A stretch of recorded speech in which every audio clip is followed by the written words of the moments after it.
Print, email, Facebook, Twitter. More Hobart residents call for better cleanup communication. The harsh reality of the scale of the cleanup needed is hitting many Hobart residents following the worst storm to visit the city in decades. Michael Kerr has lived in South Hobart for 20 years. It was one of the suburbs hardest hit by the Thursday night inundation that flooded many Hobart properties.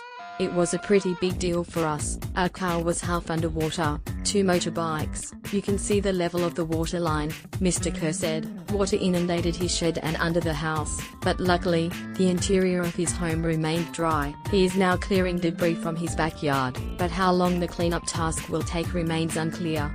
I've no idea. Obviously the priority for everybody is to get the roads and the footpaths redone, he said. But Mr. Kerr is frustrated at the lack of communication from council since the flooding.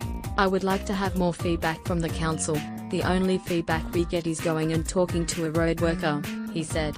The council should have at least come around and being concerned about their residents, and secondly, advise them where to put all the debris and the flood damaged goods and stuff like that. At least, provide a couple of skips or something. The State Emergency Service said it was pleased with the multi-agency response to the weather event. The Assistant Director of Operations and Resources, Leon Smith, said more than 65 SES volunteers helped out in the south.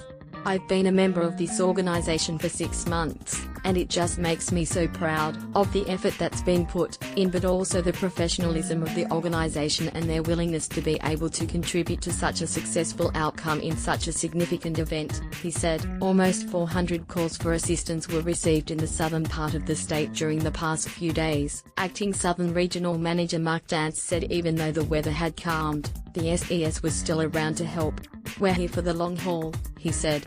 Even though the main response is over, we'll still be here answering our phone for the next however many days required for this instance, and what we'll do no matter what it is, we'll still be out there, he said. Mr. Smith said emergency crews were using a drone today to help in the recovery effort.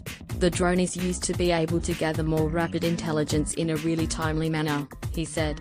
In this instance, with the impact on the CBD, they're mapping that impact from the CBD all the way up the rivulet, covering the significant area around Macrobies Road, and the tip site as well.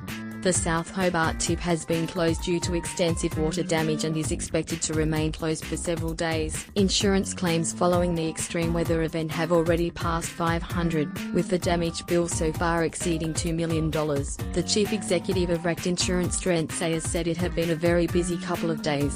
It's a very high number. It's up there at the moment as one of the biggest events that we've had, Mr. Sayers said. Most claims have come from the Kingborough area and Greater Hobart. The focus for the moment is the emergency response to ensure homes are secured, that our customers are safe, and that we're drying out homes as quickly as we can, and then we can assess the longer-term repair requirements, Mr. Sayers said. About 1,400 customers are still without power across